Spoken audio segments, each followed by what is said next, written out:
they vote? Elite FPL.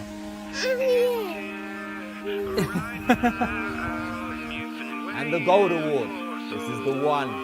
Elite FPL. Well done. Big shout out to you, man.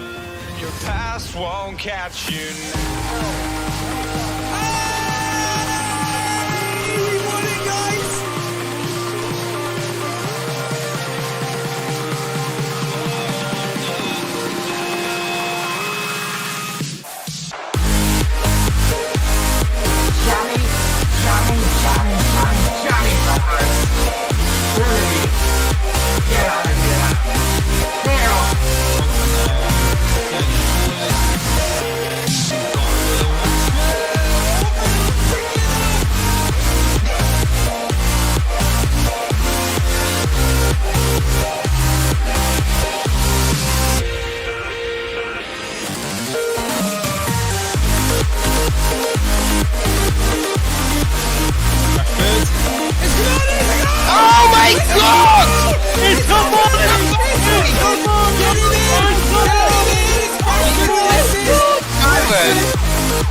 Jason, any more final thoughts? No, just to say thank you everybody and for all the support again. And Steve-O, he's a bit mean, but he means well. And I'm not going to rise to the occasion. He can bash my team as much as he wants, but I don't care. It just makes me stronger. Makes me more keen to stay above him on the tables. And I guarantee, the end of this weekend, you're going to be looking up to me, Steve-O, thinking, what am I going to have to do? What I'm going to have to do to catch him. See you later, dude. Exactly. Cheers. Cheers, Jason. Thank you so much. There was our co-host, Jason, there, bragging.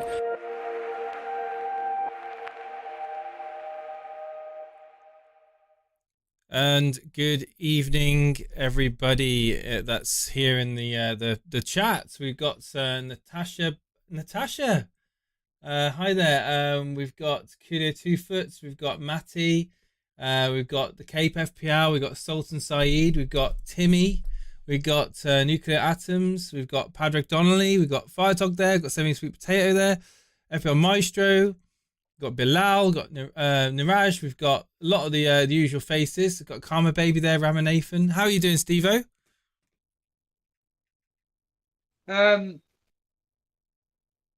gonna have to owe us £2. I'm just fucking raging about this game week, and it all started yesterday. So hang on, let me just get your team up. It's just I can see you're not happy, all right, but I think it's probably beneficial to bring your team up. So give me one moment. I mean, the actual irony is it's actually got nothing to do with fantasy football, really. It's more to do with the real life football, if I'm honest with you. I just legitimately can't believe what's happened this weekend and how appropriate. I did this 2 seasons ago, I think. Wasting your fucking wild card. Fuck me. Are you suggesting that the -16 would have actually not been that bad? I'm suggesting that the fact that someone like yourself, Firetog, Dread, are considering doing their wild card, and they have got like the option of bringing in Ronaldo, which there is a very, very, very small chance he could be coming in at 12 fucking million, because Fan Team have put him in their game at 11.5. I don't know what the differences are in pricing regarding that and FPL, but the reality is that if they put him in at 11.5, then FPL are probably going to be putting him in at, I'm assuming, 12, which is really going to fuck me off. Today's result in the Burnley game is exactly like the Wolves match. You've got, I tweeted out to whoever it was, replying to a comment saying that, do you think we were robbed or something like that? And I said, no. The reality is that Wolves and Burnley are extremely good defensively. They're very, very good. But when it comes to their attack, they are absolutely fucking useless. They need I don't even know how many shots per game to score a goal. At least we can score. Wolves, on the other hand, you have some of the. I mean, Traore alone is the. If you go to my Twitter handle at TotalStevo, you'll see me doing an impression of Vince McMahon talking about Traore. He's a freak. He is basically, if he had Pogba's passing and Greenwood shooting, he would be one of the greatest ever players I've seen. I have never seen a player in my life take a ball and run past God knows how many players for them to eventually misplace the pass, shoot 50 foot wide. All you've got to do is pass it over there. Now I'll pass it to the other fucking side of the pitch instead. It drove me up the wall. Wolves should have got something out of that game. But at the end of the day, like with the Burnley game... What a save by Dav De Gea, though. What a save. Yeah. There's no messing Fine about with that. margins. But at the end of the day, when you play against these top teams, like the likes of Leeds, Man United as an example, you have to take your chances. Because these teams, when they've got strikers which can put the ball in the back of the net with one opportunity or two opportunities on target, they're going to score. And when you've got the likes of Greenwood, albeit, ironically, my goalkeeper, maybe making a bit of a mistake there, but whatever. At the end of the day, Greenwood, he scored a wonderful goal. And, you know, these players just need one effort. And I said it to my mum. I said, at half-time, I said, you watch United. Every single United match, they come out, second half, and they do the complete opposite of what they did in the first half. And I sat there watching the game going, when are they going to score? When they brought on Cavani, I was thinking to myself, just think about this next 2 weeks' time. Forget Cavani. It's Ronaldo. It's going to be Ronaldo, Greenwood, and Sancho up top. Although, to be fair, Sancho did fuck all in that game, which told me to think, he was worth bringing in. But bringing in as a Man United fan, a complete waste, in my opinion, of money. But again, I don't know much about him. But I have not seen anything in that particular game to think to myself, you know what, he was worth the 50 million or whatever he was. Hold that thought, Steve. I just got to adjust the camera a sec. I'm a bit off. You've got, the fact that, like I said, Wolves defensively were fantastic. They are the most frightening team flying forward with Traore, Jimenez and that Trincao. But their final decision making when it comes to shooting or passing is completely off, and that Bruno Lager has got a serious problem. They're kind of the opposite to Tottenham. It's like Tottenham, every game it's 1-0, 1-0 win, 1-0 win, 1-0 win, 1-0 win. Wolves, it's 1-0 defeat, 1-0 defeat, 1-0 defeat. It's so weird. In our particular game, Burnley, we dominated Leeds. We gave them a good game. We roughed them up a bit. There was always that chance that they were going to get an opportunity to score. The opportunity to score, and they took it. And Bamford got the goal. Really frustrating that it ended 1-1 in that game, because we deserved the win. But like with Wolves, who deserved the win, they didn't take the opportunities. And then last night, just very quickly, I just want to say massive thank you to Natasha for becoming a grassroots member. It's much appreciated. You can get some love in the chat for Natasha, our latest member of the FPL community membership.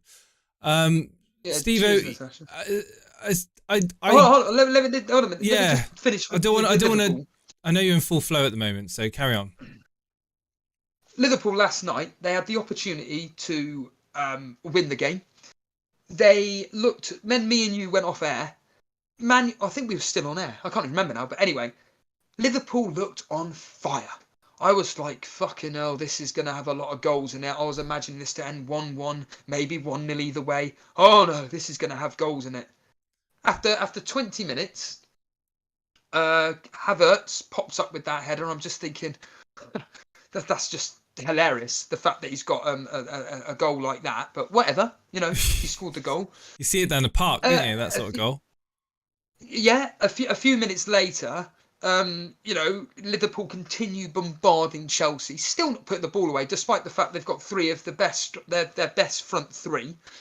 You could debate whether Jota ahead of Mane or Firmino, but whatever. The point being is that they're their best front three of the previous two seasons or whatever, and they couldn't hit a barn door. So they get the opportunity to get in to level it up, thanks to Reece James getting sent off, and Salah scores an absolute peach of a penalty. And I'm thinking, here we go. Which he should have got a yellow card in that game. I have to say, very few players can get away with bad, dissent and kicking the ball away. But Mohamed Salah seems to be one of them. Yeah, I agree. He should have got a yellow card, but whatever, he didn't. Was it a penalty for you? Was that a penalty for you? Because for me, it was a penalty, but for me, it wasn't a red card. Like, the penalty was the right.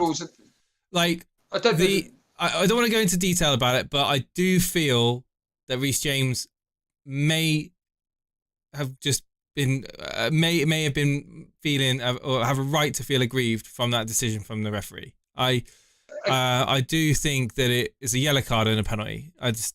When he pulled out the red, the thing is, we all wanted, and I certainly wanted, the referees to go up to the pitch side monitors to actually take a good look at what had happened. He never did that. He went there and took a look at the screen still that the VAR official had on the screen. He literally walked up to it, looked at the screenshot, turned around, gave a red card. He didn't even see any motion whatsoever. So he didn't even see the arm motion of Reece James, which, by the way, I do feel that people have got a point. He did move his arm after the ball struck his arm. So the ball bounced up off his thigh, or hit whatever, and hit his arm. At that point, that's accidental handball. It's accidental handball. There's no two ways about it. And that, obviously, was the offence of handball. Then he moves his arm. Now, I don't know why he does it, but he moves his arm and handballs it again. But for me, it wasn't that part of the play. He wasn't denying a goal. Like, that part was because it had already deflected off his waist or thigh, whatever it was. So for me, I think the red card was a bit over the top, and it killed the game off. But anyway, it's happened. You say, you're more annoyed about things that have happened in real life. Your wild card. I haven't even finished about Liverpool. They, for me, I'll ask you the question: do you think they play too quickly? Like to the point of where it's so fast that they're miscontrolling the ball because they don't know where the ball's coming from. It's doing so quick. Because in my opinion, Liverpool are playing so fast that, literally the second like a back heel's played, it's like, oh, where the fuck has that come from? You've got Harvey Elliott, who was clearly being told by somebody, it doesn't matter where Salah is on the pitch, you are going to pass Salah the ball. That was getting on my fucking nerves. It's like there were players in better positions for Harvey Elliott to pass the ball to in better suiting opportunities. Now just pass it to Salah. He was doing fuck all in that game. Did fuck all in that game. I mean, he was out on the wide right quite a lot of that game. Harvey Elliott was showing he was the danger man, definitely. Trent Alexander-Arnold was very good that game. He was brilliant. He was very good that game. Even more case to keep him in your FPL teams if you're on a wild card. Watching the games this is, I don't want to make this sound like a almost like an incendiary question. Watching the games this weekend, are you regretting using your wild card, like bringing the players you brought in on your wild card? I haven't even spoke about Kane. I haven't even mentioned that guy. No, I don't know what the maths is. I mean, I think that if I hadn't even done a minus 16, if I had just left my team as it was, I'd probably be break even, just because I had the likes of Greenwood, Ings, Tony. I had Antonio. The question is, who would I have captained? I think you would have outscored your wildcard team, I think. I don't know, because Fernandes would have been my captain. Right. I know it for fact. Well, like I said, I had Greenwood and Sarr. Kane. Well, by a point. I would have had Shaw, Trent, and Dunk. Whereas in this case, I had Reguilon, Ayling, Shaw, and Trent. So I think I would have just about broke even. Because This is Batman got a Steve-O's yellow team, by the card. way. People asking to see Steve-O's team. What you see on the screen is Steve-O's team. Like, Yeah. okay, so moving forward, you've got Kane in that position. You've got a very nice overall team. You've got Saar on the bench, which it'll revert to I've got a to say, 3-4-3. That Sun goal, when I saw on Sky it said score update and it was Sun, I was just like, fuck me. Like, yeah, I've just won some. I won some money, but it's just like, fucking hell, man. Like, this is why I kind of do the fantasy bets, because it's kind of like, well, you know, there's a very decent chance that he's going to score, so I haven't got him in my team. I may as well back him to score at least. I won on, like, say, I think it was 6 bets. I've again come out, I think, just about broke even, maybe a tiny bit down, a tiny bit up. But what fucks me off, Jace, what really fucks me off is, like, your line you say all the time, which is, to be fair, Steve-O does come out with some decent advice. His predictions are pretty good. And yet, I put it on Late Riser's post about Kane. And I literally just said, I'm sorry, mate, he's going to get you 2 points. Didn't even fucking get that. He got 1. 2 points as a captain. And I said to him, I genuinely have no idea. It was a risk, mate, going with Kane. Like when I shut saw the fuck up. Shut the fuck up. It was. It ain't a risk, mate. It was. It's Tottenham at home to Watford. People were backing Son, Tottenham player. Okay. Yeah, but he's fresh and is his first game. Oh, he played his Europa League game. He's fine. He's not a problem at all. He ain't been out injured. But he's always but he's playing deep though. He's not playing like an advanced striker. No. Kane at home to these poorer teams will always get you the goals. And I don't trust him. Yeah, I know what you mean. I know what you mean about not trusting him. It's a bit like Mahrez is another example of sort of player that you can't trust, whether he starts or not. Although ironically, he'll still get you some bloody points. But point being is that Kane was a great option. Him and Son were in my opinion, best captaincy options, followed by Antonio, and then God knows who after that. Antonio comes through with his goal and assist. Son comes through, and the one player that I captain doesn't come through.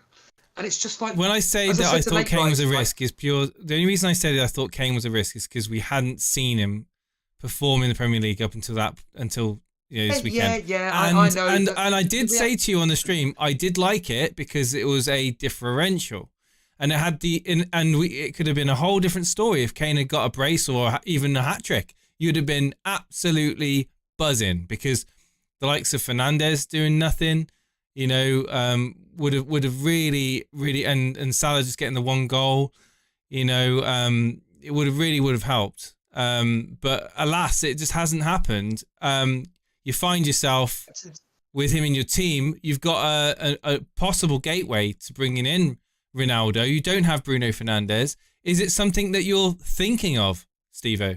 I'm thinking of Lukaku versus Aston Villa, legitimately. But the problem is that Harry Kane's got an easy fixture versus Crystal Palace. You can't make it up. If for argument's sake, if Kane was up against Man United, Chelsea, whatever, I wouldn't. I would just get him gone. But it's just the fact he's up against Crystal Palace, and it's just like you can't get rid of him. It'd be madness, absolutely madness, unless he gets injured during the international break. But honestly, if I was to get rid of him, Lukaku in, captain against Aston Villa. And I'm already seeing it because you said yesterday that Lukaku was going to be auditioning for your wildcard team. Okay, admittedly, Chelsea were down to 10 men, and my fucking God, did they perform? They are frightening. You think Traore is a freak when it comes to running. When it comes to defending, Chelsea, you do not want to be going up against them, especially when they've got 10 men. They are one of the best teams probably on the planet that can defend. And I'll tell you what, Lukaku, from what I saw in that game, did all right and did enough to tell me, you know what, he's fucking on it, and he wants to score goals. He wants to prove. Oh, he's going to bully. He's going to bully centre halves all season. Like, and he turned he turned Matip on a sixpence. You see that when he just kind of held him up, shrugged him off, and ran through. And I think that's against Liverpool. Against these smaller teams, he's going to absolutely decimate them. So I completely agree. against Aston Villa, I've already bookmarked that down as 3 or 4-0. I've already got in my head 4-0. I don't know why. I've just got 4-0 in my head, and Lukaku's going to get a brace in that game. He's a freak. It's the same as Ronaldo. Whenever he gets introduced into this game, I've already envisaged it now. Newcastle are going to lose 5-0. Ronaldo off the bench, and he'll score his customary goal. Done. You know, it's already happening.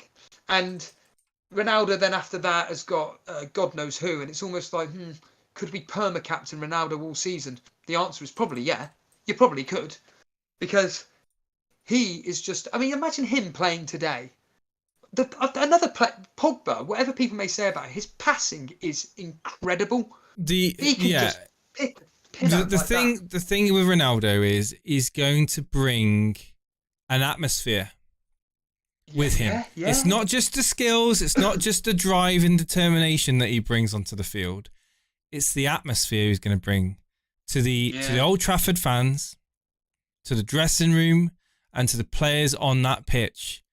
They will look at him as a legend.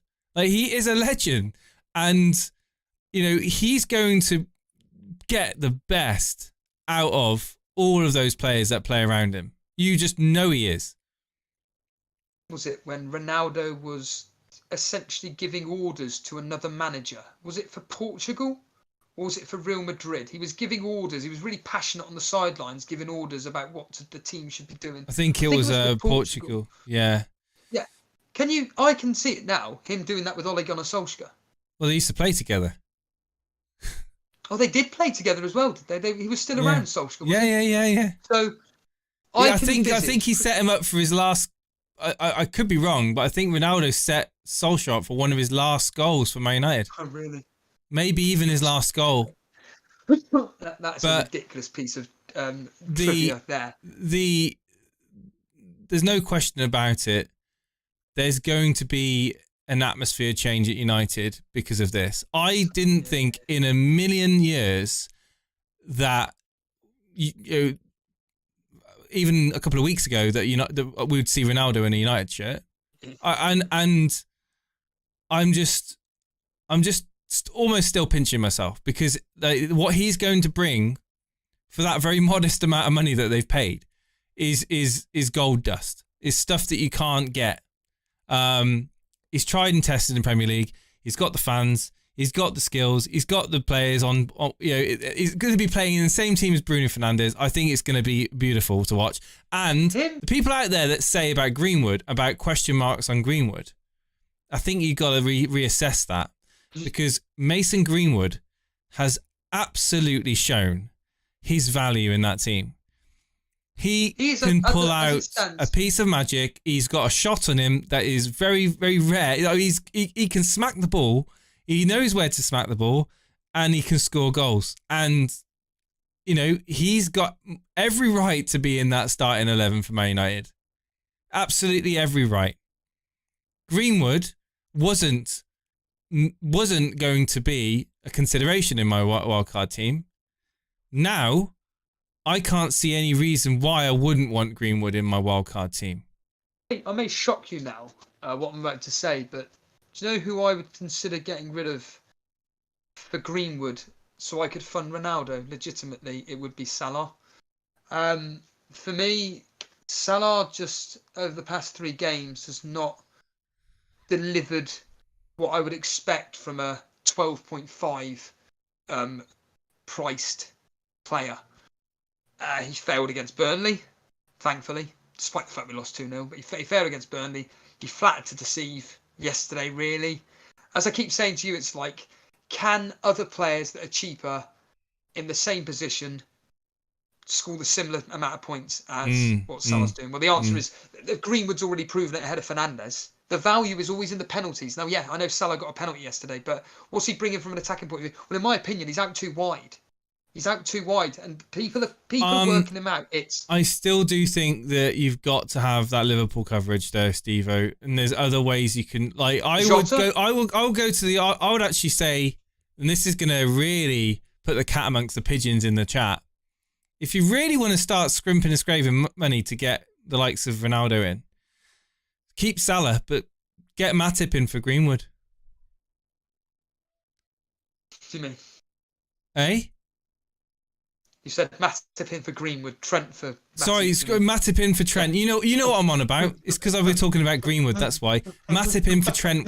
Matip in for Trent, and then throw that money into Ronaldo and squeeze some money out that way. I think that you getting Salah out of your team on the long term, a short term, you can do it. You can be quite smart about it. You can plan minus a free transfer, for example, or switch Salah to Son or Salah to Greenwood or whoever, or even if Chelsea have got a really nice game, maybe even you could go kind of crazy and get Havertz in or something. And I don't know. And I think that you Man City and Chelsea are very similar in the sense of too many places to get goals. Yeah, but you know for fact that Lukaku is a guaranteed starter, and there's a very, very high chance he'll get on the score sheet.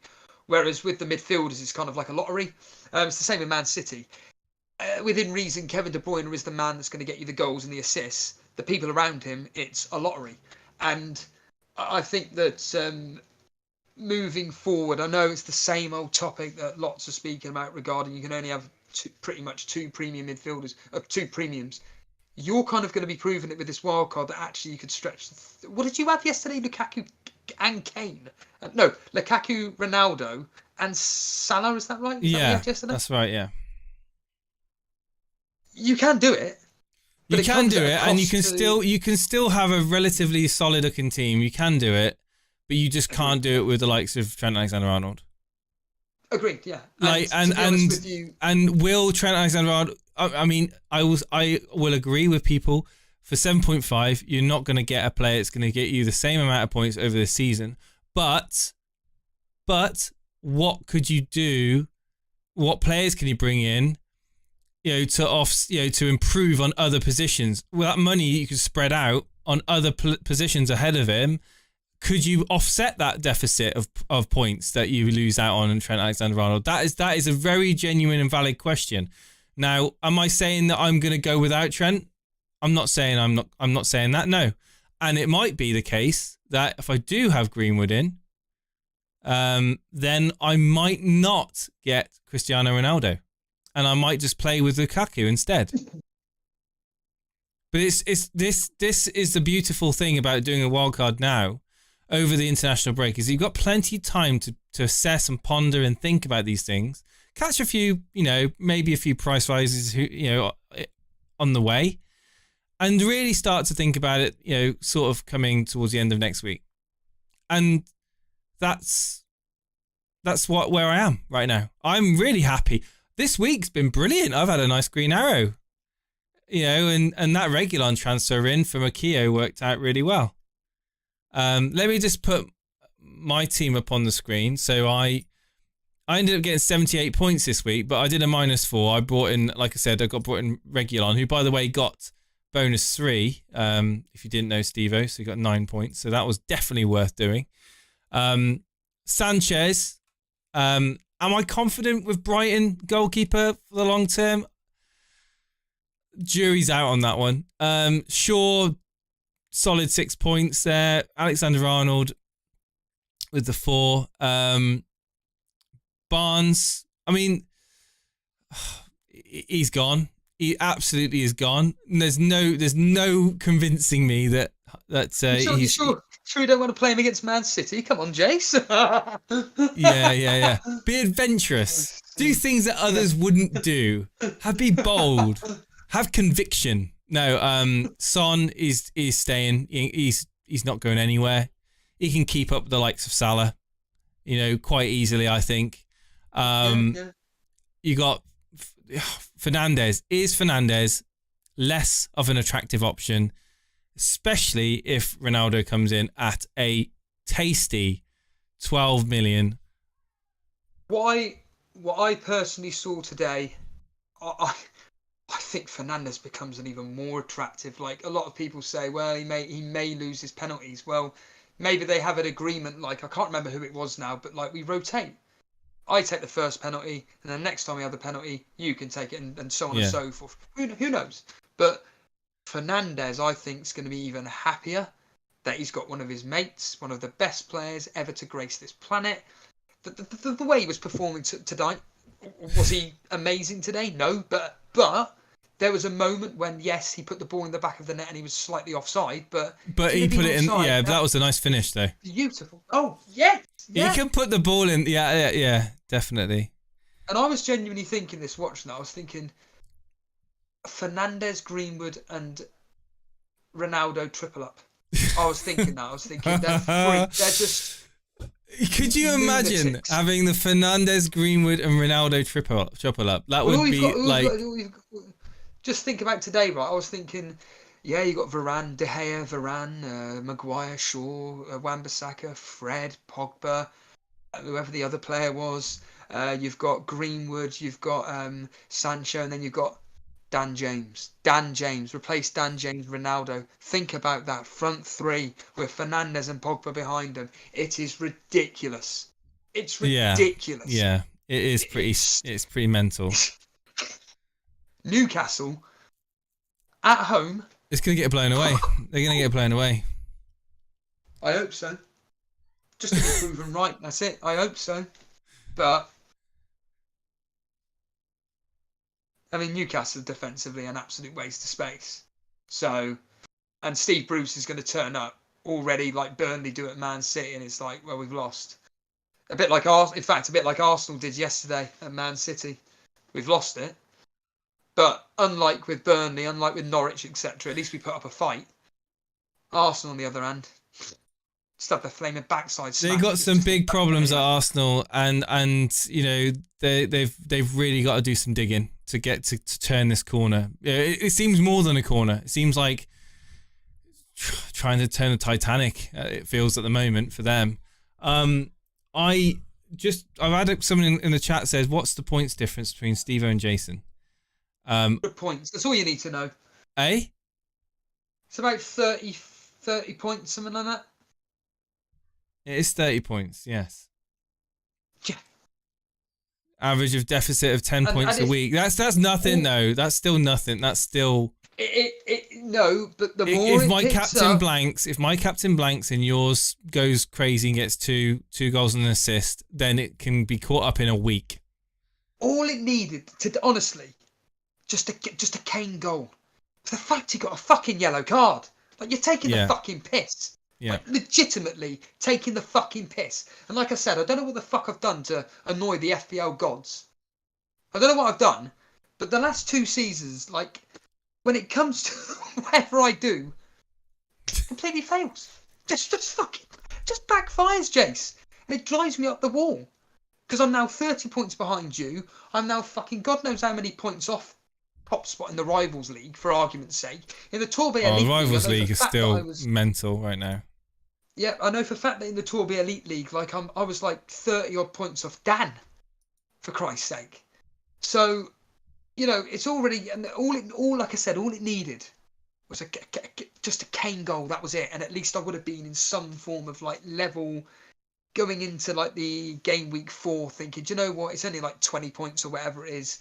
You know, it's not too bad, or even 15 points. But it's 30 points off you, and it's just like. Fuck me. Like, don't get me wrong, in the score predictor, I'm probably right at the top, for fuck's sake. Comes to FPL. Comes to Steve-O for betting. I think that sometimes. Win a lot of money. I think it's easy to say it, but I think sometimes you've just got to sit on your hands. And like. Oh, yeah. Like, for me, like I was tempted. Like, I have been tempted in making transfers out, like, you know. Harvey Barnes for me was one I really wanted to get out, you know, but I just thought, you know, I can't get him out just yet. I'm not going to spend points and I'm not doing a wild card. My plan's always been to wild card. This is why I think you should have a plan for your first wild card. Even if you just say, I'm going to aim to wild card in the first international break or whatever, you kind of then aren't tempted to just use it as a way to address 1 or 2 issues in your team. And I know it was a bit different for you. You used it to kind of compensate for the minus 16. However, I just think that maybe you've been a little bit trigger happy this season so far. Taking my yeah, I'm not going to deny it. taking I'm not going to deny my it. mantra of not being afraid to take hits, but going back again, it was the players you're taking those hits for. If you turned around and said, I'm doing a minus 16, however, I'm bringing in Lukaku, I'm bringing in, I don't know, sake of argument, somehow Ronaldo, he comes in at 12, and you've downgraded someone else to facilitate those two transfers.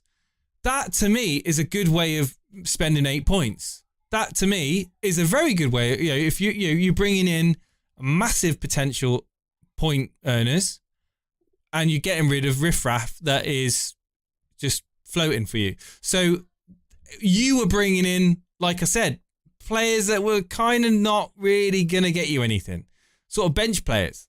And I think that was where you went wrong. And that's what I said on the stream on the evening. And I feel that you've learned maybe that just sitting there and just waiting for, just sitting on your hands almost and not acting on initial emotions of a game week is always the better method. I personally think, and I look at your team, it's a good team. Absolutely.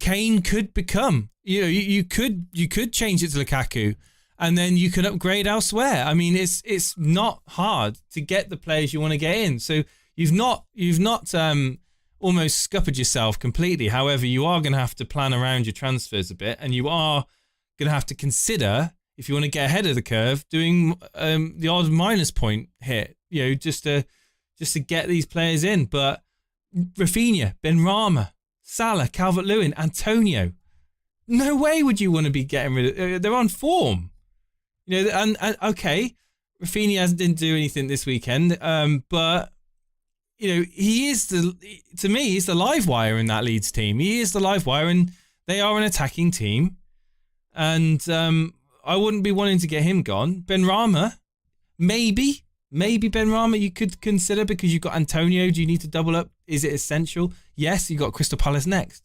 Wouldn't be getting rid of him. Absolutely, and there's no issues in your team going forward. You could even just do the one transfer, get Lukaku in, see what happens against Newcastle with Ronaldo, and then decide what you're going to do with Lukaku. You might want to switch him to Ronaldo, or if you're really happy with Ronaldo, throw in Lukaku. You could move money elsewhere. Maybe, dare I say it, even get rid of Salah. Who knows? Lots of things ebb and flow in FPL and change week in, week out. And the people in the chat now that are screaming, you shouldn't be doing this, you should be looking at this player, will have a completely different tune next week. Or next game week, I should say, because obviously I'm not playing next week. But do you know what the irony is, Jace, is that you said on the stream, or whatever day it was, you went, are you going to be captaining Pookie? And I went, of course I wouldn't. I'd be captaining whoever it was, Fernandes. The irony is, of course, is that if I did captain Pookie, I probably would have just about broken even with the minus 16. And actually, that's my wild card. That's the irony in the whole thing. Yeah. I would have, if I would never have done it, but if I'd have captained Pookie. So yeah, it's just the fact, like I say, it's just the way I've seen some of the matches go this weekend. And from a selfish point of view, Liverpool, I just wish had their shooting boots on against Chelsea. The Spurs game, by all accounts, to be honest with you, looking at Late Riser's tweets, because he captained Kane, and he was saying that, look, Kane put through Dele Alli, and Dele Alli missed the most blazing. Well, he was brought in by a lot of managers as well, wasn't he, Dele Alli? He's been brought in by quite a few. We've got Jerry Bakari in the chat. Has come up with a point. Kane is frustrated because Tottenham blocked his move. Any thoughts on that? Well, that stops him playing, doesn't it? That well, no, but maybe he's feeling a little bit disgruntled. Not disgruntled, but a little bit disappointed. I think that's the right terminology. Yes. Look, at the end of the day, if you're being offered a new job, which is paying you quadruple your normal wage, They're offering you an additional £20,000, an additional yearly wage on top of that, just to bring you over to a new company. But your boss of the moment is going, no, he's perfectly happy here. He's earning X amount of money. He's doing a really good job here. And eventually, like the move doesn't go through. You're still Tottenham in the fans job in the which chat you are not going to like this. No, but you're still doing a job which you kind of like enjoy, but you're kind of getting a bit frustrated with because the company itself isn't moving forward, and yet this company which are what's the word I'm looking for here, touting you, is clearly a business which is evolving massively. But once it comes to like your first shift back, you're just going to do the job that you're supposed to do. Yes, you may be thinking. I mean, here's the irony. I'm going, without going into too much detail, I'm going through a personal issue regarding my work at the moment, where genuinely deep down, I'm kind of a bit very anxious about ringing up where I work and speaking to the manager in charge and discussing an issue over some basic politics. But if this politics turns out to be that, great, I've got to go to work a lot earlier than normal, am I going to turn up to work and not do the job to 100%? Of course I'm going to do the job to 100%. In my mind, I'm going to be thinking, you're acting like a bit of a so-and-so, you're acting a bit like a so-and-so, and I shouldn't even be here. But I'm still going to do the job. Well, in Harry Kane's case, he came back for the Europa League. I don't give two shits what the opposition was. It's a bit like with Arsenal. You can only beat what's in front of you. They played a West Bromwich Albion team who made God knows how many changes, blah, blah, blah, blah, blah, and they won 6-0. I wish they bloody won 10-0, for all I care, because Arsenal were just going, do you know what? Fuck you. If you're going to take the piss out of us, we're going to take the piss out of you, and we're going to score as many goals as we can. Fine.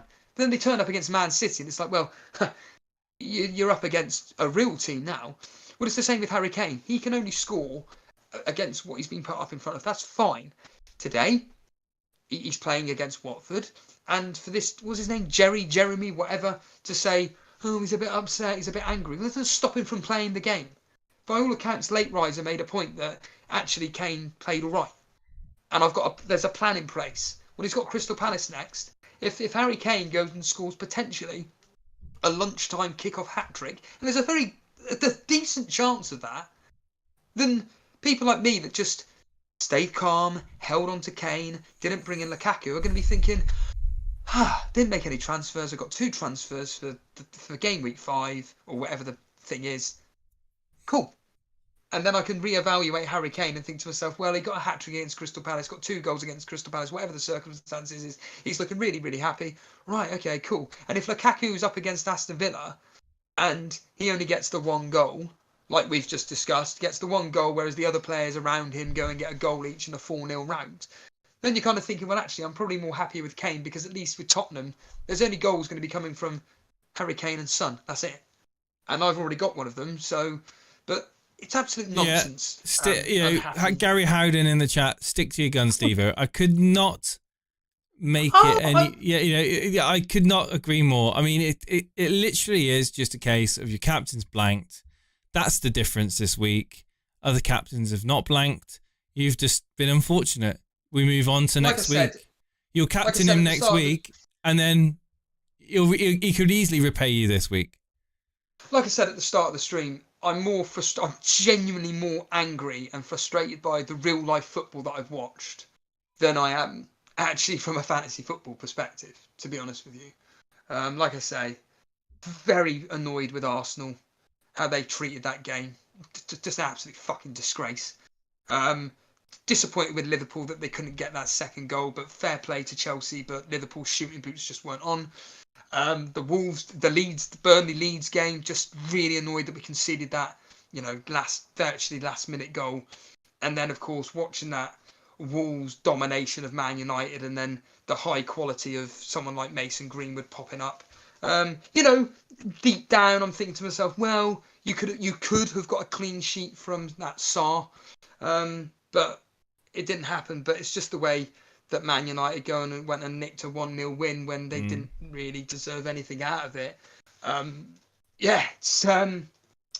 any callers in the chat? Yeah, we have. Yeah, we've got semi-sweet. We've got a couple. We've got semi-sweet potato there. We had Kings a minute ago, but semi-sweet potato is going to be the first one on. So Semi, if you want to just unmute your microphone and your headphones, We'll get you Hopefully I'll on be able in to a hear, but second. And I don't have to talk now. just a reminder that we are taking a few calls tonight, talking about your FPL teams and how you've done. That will be held in our Discord. A Discord, you can find the link to that in the chat description, and also in the live chat as well. It will come up, but it is discord.gg/Elite FPL. Also, if you're enjoying the show so far, please hit that like button and get our likes up. It just goes to show every time we do this, YouTube throws our stream up to more people, and more people find out about our show. And we get more subscribers that way. So, and also, if you haven't already hit that button, hit that subscribe button and that notification bell. But Jason, you're the one that's really crackling up.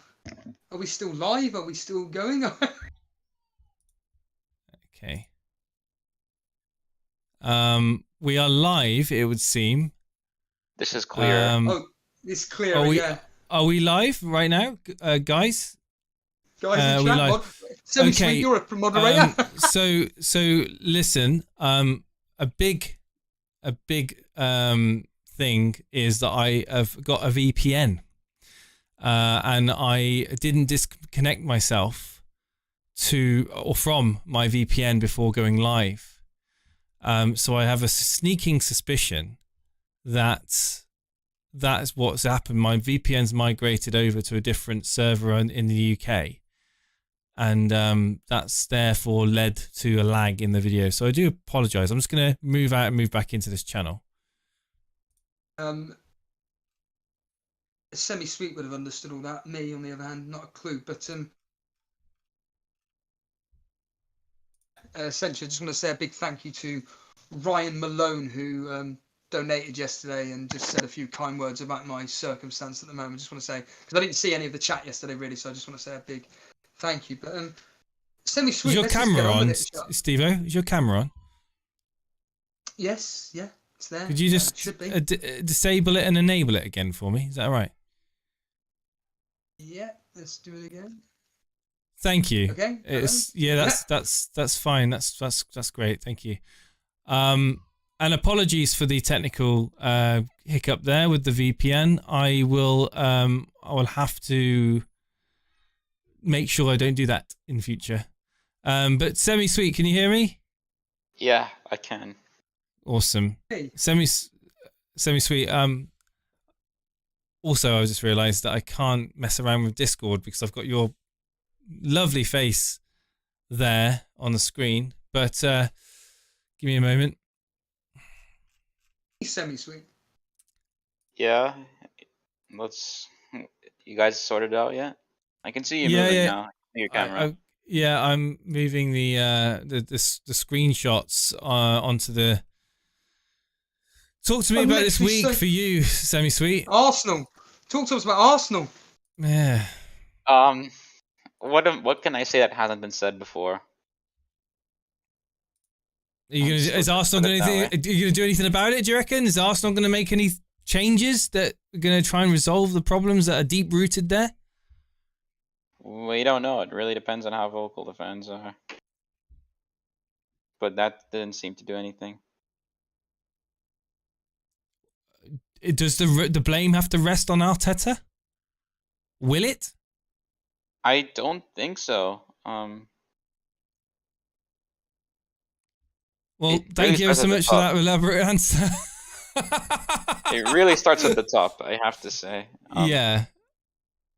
I mean, you were unlucky. And I feel like the thing about Arteta is I feel like any manager we bring in, just no matter who, even if it's someone like Antonio Conte with his standing, few bad results, the fans will turn on him and it's game over. It happened with Emery. It would happen again with any other manager. So I do not see what a new manager would do to us, really. Our fans are just way too vocal. Is it basically because barring Aubameyang and Lacazette, and maybe Smith Rowe and maybe Odegaard, you've actually got a pretty bang average team? Yeah, that's also valid. We do have an average team, but we do not have a bottom half team in the league. We should still be getting results over. We should still be showing like a fight or something. We should still be able to, make because we just switched off.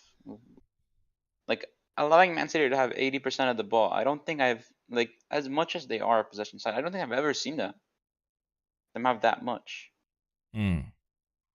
Yeah, I didn't watch the game actually, but I got a notification on my phone after like, what was it? Forgive me if I'm wrong, 12 minutes or 17 minutes in.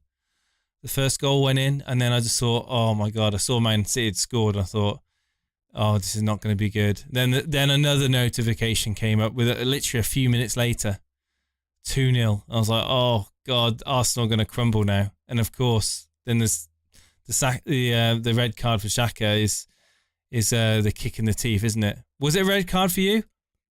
I haven't seen the actual Doesn't challenge. matter. Do you think it had absolutely no impact on the game? I think we would have been steamrolled either way. Right. Yeah. Talk to me about your team. I've got it up on the screen here. Are you happy going into game week 4 after the international break with this team? It's a very strong team, so I would imagine you would be. You are playing Livramento against West Ham. No, I don't think that might not happen. So first 2 weeks were really strong. This week was a little bit average. I went down a bit, but I think the question now is going to be, who am I going to bring in? Because I know for a fact that Mars and Ings, they're gone. Depending, in the ideal world, if there's no sort of hiccups with players traveling for the break, Mars and Ings are going to be the ones that go away. I'm on 2 free transfers right now as well. So there are Mars and Ings out, and who's coming in? There's a lot of players I can get to. I could even take a hit and switch to a system with 7 attackers and only 3 at the back, which is probably ideal because I was only playing 4 at the back because of Simicast, but I sold him, got the 0.1 profit just like everyone else did, and now I'm not really. I don't want to play 3. I don't want to play 4 at the back with these players. Are you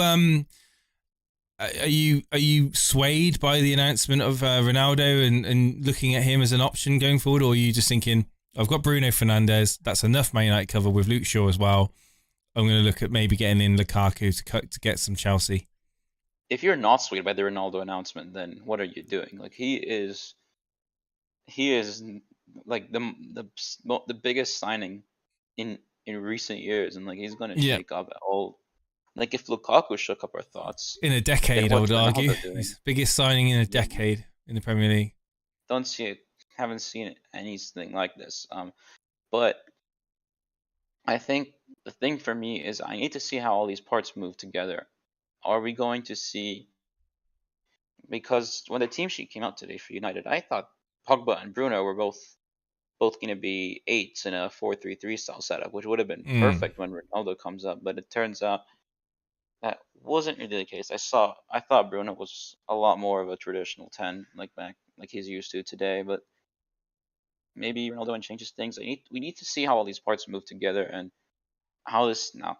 I mean, it is the greatest player in the Premier League ever. There's definitely going to be a dynamic there. I don't think you may see like a static formation with those players on the field. You'll see into changing of formation, and also you'll see when in possession of the ball, you'll see a different shape than when we're not in possession of the ball, of course. And you'll see maybe Greenwood utilized through the middle as well as Ronaldo. I think there's going to be interchanging going on. There was, we see it at City. So yeah, and I think it's just going to. I'm inclined to agree to Steve-O that this potentially Bruno being almost less attractive. I think that maybe it could be the opposite because he's going to have more options ahead of him. Because when you've got runners making these runs that Ronaldo, Greenwood, Sancho are capable of making these runs, Fernandes is looking for these runs constantly all the way through the game. That's all he's looking for. He's looking for that kill. You've seen it time and time again. He's looking for that killer pass. Yeah. That killer pass, especially in the Leeds game. Yeah, and it's it's going to be brilliant for him. It's almost on Yeah. a plate for him. The question I have, and I don't think anyone knows the answer yet, is can his his chance creation numbers will increase, but the question is, can they increase to the extent that it sort of offsets him not having penalties anymore? Because whether we like it or we not, we don't know for certain. However, it is Exactly. it is probable, but that's we what don't know we for don't know yet. certain. Yeah. Because whether we like to say it or not, a good chunk of his goals are penalties, and he's gonna lose them. A good reason, a key reason why he's so popular in FPL is his penalties. But if he loses them, which is very likely, I want to see, is that going to affect him as an option?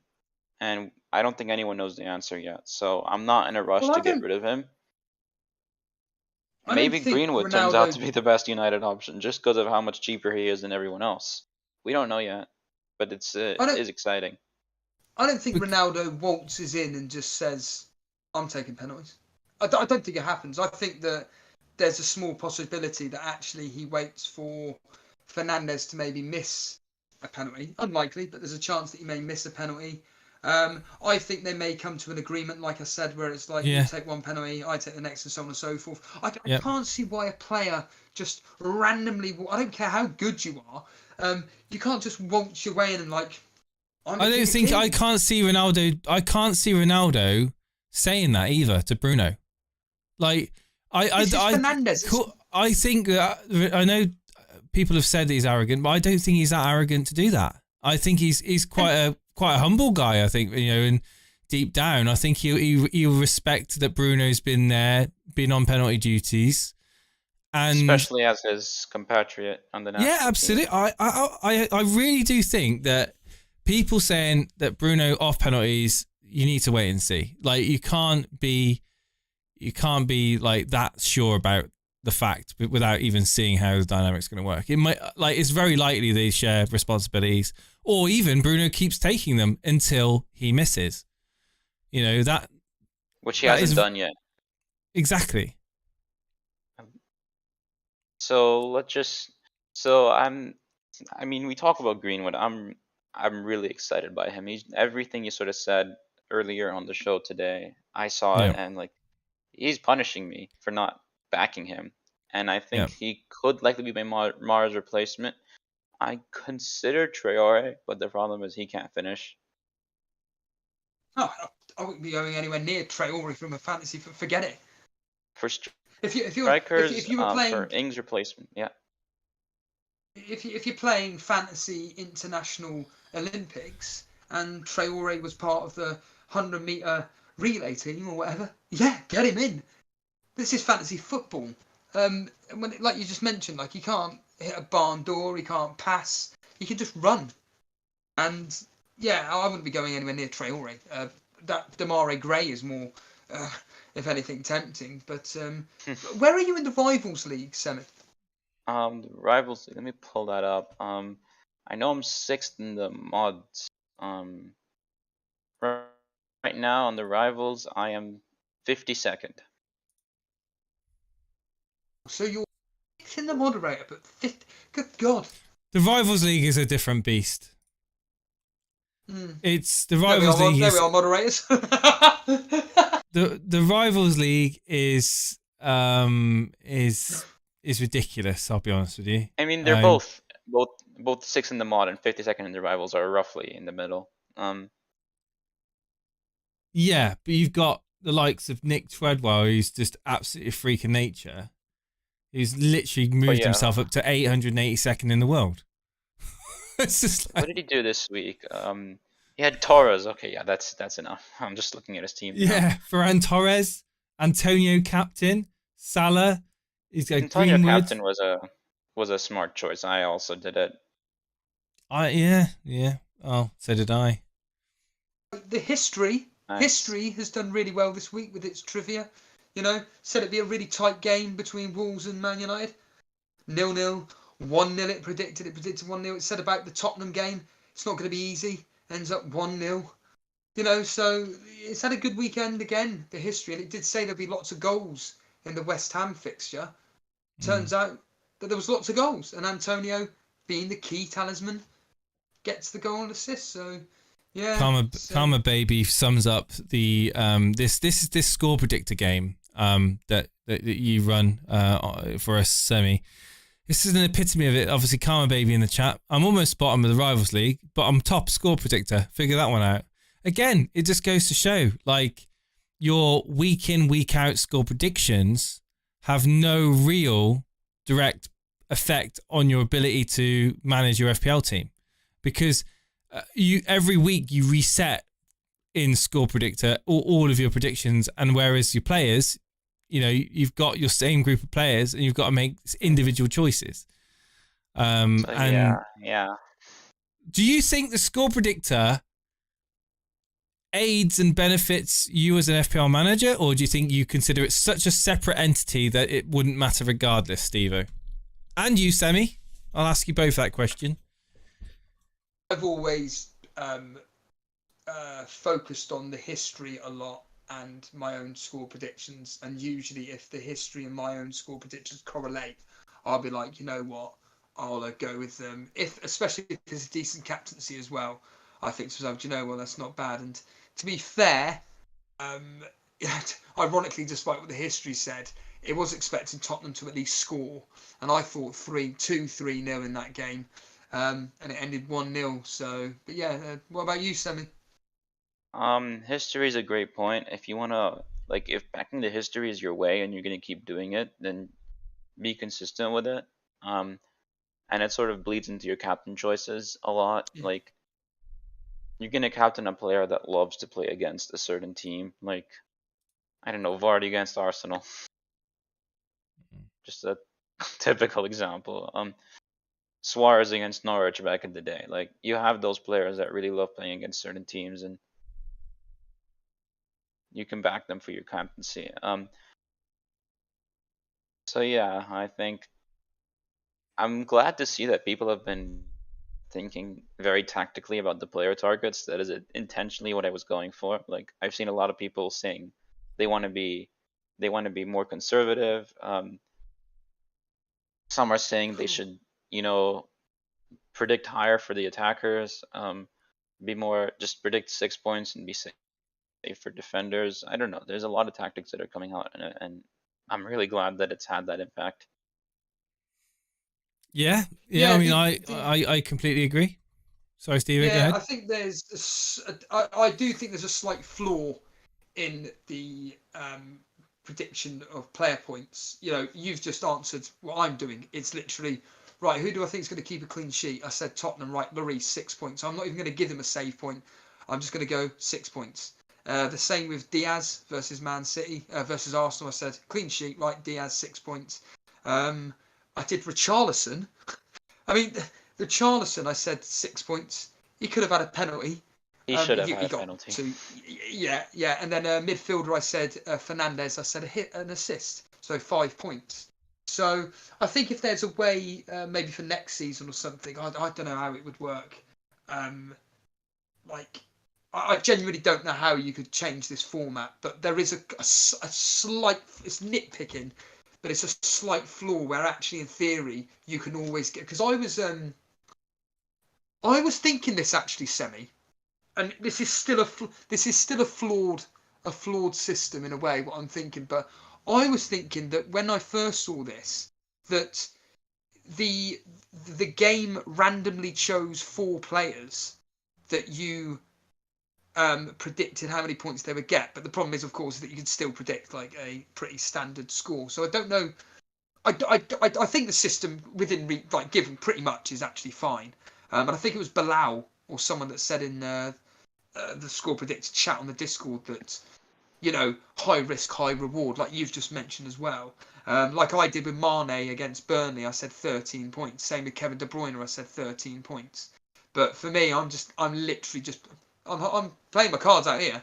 I'm literally playing it safe. But the irony with me is that, probably the same with Karma Baby, is that I'm also doing pretty well with the score predictions themselves. And that's obviously helping people like me. This is why I think Lino could potentially lose his title this season, because of this points predictions regarding the fantasy players. I think it's a brilliant addition. Because we're a I ju- fantasy I just- community at the end of the day. Yeah, of course. Yeah. It's an additional way of earning points. I can't think of a way in which it could be a way in which you can't cheat, so to speak. Because in theory, someone could just go 2 points, 2 points, 2 points, 2 points, and get 8 points every week. In theory, whereas, like, say, for someone like myself or you, if we're But going one like, explosive prediction that works automatically beats that. yeah, well, this is the thing. It's why for me, with the likes of the midfielders, I am like kind of tempted to be going with like that, double digit 10 points or so. And I think it's really clever, the fact that, look, correct me if I'm wrong, but if, like, say Fernandez officially got 13 points, but I predicted 10, I get the 10 points, don't I? Yeah. You'll Yeah. get what you predicted, but not more. Yes, yeah. Which I think's really cool. So you don't get punished for not getting the prediction wrong. So, for instance, if I predict 10, but Fernandez gets 12 points, I get nothing. I think that's really good. But no, I think that this score predictor game so far is it's really. How many people are playing it? Do you know? I can check how many people entered this week, but somewhere a bit over 100, and it's not too late. Like, you can still start now, and if you start now and play for the rest of the season, there's a good chance you'll catch up to people that quit after, like, some point. Because really, you have to play every week. So if you play every week, there's a good chance you'll be up there. Yeah. Absolutely. Just want to say as well, guys, we're on 75 likes. If we can get up to 100 likes, it'd be great. Just hit that like button and help us get up to that. Semi-sweet, I would love to keep talking about the predictor game, but we must crack on with the next caller. Joe Nicholson's been waiting a little while. Go for it, yeah. Cheers, buddy, for coming on, and we'll catch up over the international break to discuss the service stuff. Oh, service stuff. See you. All right, buddy. Cheers, dude. Thank you.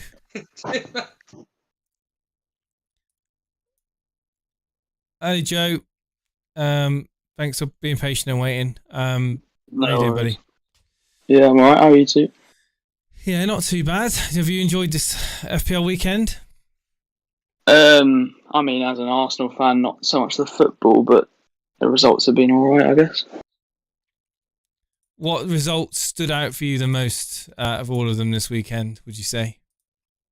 With the footy side? Yeah. Probably Man United, to be fair, because I've got two of their attacking assets, and with the likes of Fred and people like that halting their attacking potential and making them look weak at the back, they're struggling to really create a load of chances, with Bruno not really creating too much as well. I sort of focus on them. Like, if I were to wildcard or something like that, they'd be the people I'd be looking to get out. Well, getting the ball from the back to the front not fast enough, in your opinion? Is that yeah, essentially too much time with the opponents having the ball in their half as well. So go ahead. No, so obviously you say about getting rid of United assets. You do have two Arsenal assets in your team. They've obviously got Norwich next. Do you think Norwich could pull up another surprise? I mean, at this point, is it a surprise? Could they frustrate Arsenal, or do you think that it's back? Try and get back on winning ways against Norwich, and you're going to be playing Smith Rowe and White if he's able to. Well, yeah, I reckon we should be realistically getting 3 points, and if we don't, then Mikel will be probably losing his job, because it's, let's face it, probably the easiest game of the year. Norwich at home. I'll probably be getting rid of... When is enough for you, Joe? Because obviously this problem has been going on for so long now. Like this week, I mean, the fact that the players literally don't look like they care. They go down to 10 men. They literally don't try. They have 20% of the ball. I mean, are you kidding me? I can sort of forgive it's Man City and we're not nowhere near that level. But against Norwich, if you're dropping points there, if you're looking flat at home, it's just, at that point, I think it's enough. If the players aren't giving it their all and they're just cruising through the game, what makes you say that it's just Norwich? We should get 3 points. Are you a little bit worried? Well, obviously, because they've shown a lot of passion and they do work as a team quite well. And they won't be a pushover. They could definitely get something. I mean, in any sort of, I'm going to say this, like, if they do get a point or 3 points against us, it could be a good thing, because if he goes and you get a competent manager who can get the best out of the players, because it's not a bad squad that we've got. We've got players that can hurt teams, but they're just looking absolutely tragic at the moment. I think, though, that it's the players rather than Arteta's tactics, because to me, you already answered the point. Your team just heads down, don't want to be there, can't be bothered. Like, it's just embarrassing, if I'm honest. I think against Man City. I think that Arteta, his tactics are too complicated, too sort of like playing out the back and that sort of stuff. Our players aren't good enough to do that, and I think he knows that as well, but he's still persisting with it. So either he's got to dumb down his tactics and work with what he's got, or it's just not going to work. So moving off from Arsenal, your team going into the international break, you've said about being frustrated with Fernandes and Greenwood, but I couldn't disagree anymore. I think Fernandes and Greenwood versus Newcastle is a bit of a no-brainer, and Shaw as well. I certainly wouldn't want to be moving any of those three on. I'll be keeping them for sure, but it's like I'll give them a week. Definitely Greenwood I'll be keeping, but like Fernandes for 12 million, like let's say he's off penalties with Ronaldo. I don't know if he's going to be worthwhile for that much money. I'll be keeping him for next week. The only transfer I think I'll do is probably Ings to DCL, but yeah, right. With that money, what else can you do? Get Harry Kane if he's playing well. You could potentially get Ronaldo, because I've got 1.5-ish in the bank, so I could definitely get up to Ronaldo, that sort of player. So it's about what I can do with the money, really. Well, it's definitely worth consideration. Maybe even Lukaku. Ings to Lukaku could be another one that you might look at considering. What was your point score this week? If you let me know. 62. So yeah. What was the average? All right. Do you know what the average was? I can check real quick. I think it was like 55, wasn't it? Hang on. Well, the FPL app saying 51, but 52 is live FPL. Top 10k 66. Wow, 66 in the top 10k. So yeah, no real concerns in your team then, other than maybe Fernandes over the next few weeks. It's madness to hear you say that, to be honest. I mean, he is a big creative player in that United team, but maybe at 12 mil is just a bit too much for you, a bit too rich for your blood. I would say that those two Arsenal players really possibly are chosen more out of affiliation than actual real hardcore love of FPL. Would you agree with that? Well, what I would say is I went into the season not thinking, well, we'd be missing both our centre backs and defensive midfielder. I think our defensive record last year was actually quite good, so that's why I got White for the Norwich and Burnley game. Smith Rowe isn't more of like a cheap enabler, really. I've been playing 4-4-2 the last couple of weeks anyway, so he hasn't actually been playing. So I reckon I could have got someone better, but I've got them for a reason. I might not even be playing White next week if I get DCL in anyway. Yeah. So you're not wildcarding then? I don't think so. It's not out of the equation, but I think with the fixes my players have, I don't need it. No, I don't think you need it. I mean, I didn't really need to do it, but I'm doing it because I like to just get it out of the way and get on a few price rises. But I think the wildcard can actually be sometimes a bit of Steve, could you just cancel your camera and start it up again? I've got a timeout screen. Yeah, I think sometimes a wildcard can actually be a almost like an Achilles heel. Does that make sense? Sometimes where you play it and you've got all the best intentions, but you're actually not making improvement to your squad, and you're just maybe even making your squad worse. So getting it out of the way early on, for the first one, I mean, not so much the second one. I think the second one is way more tactical than the first one. But the first one, getting it out of the way, can be a good little ploy and a good tactic. Hello, everyone, Rovers Vlogs. You go ahead, Joe. It often plays on your mind. If you've got that wild card and you've got 1 or 2 problems, you could take a -4, but the easy way is just wild carding. So some people will just decide to wild card early, and some people will take the hits. But, yeah. No, absolutely.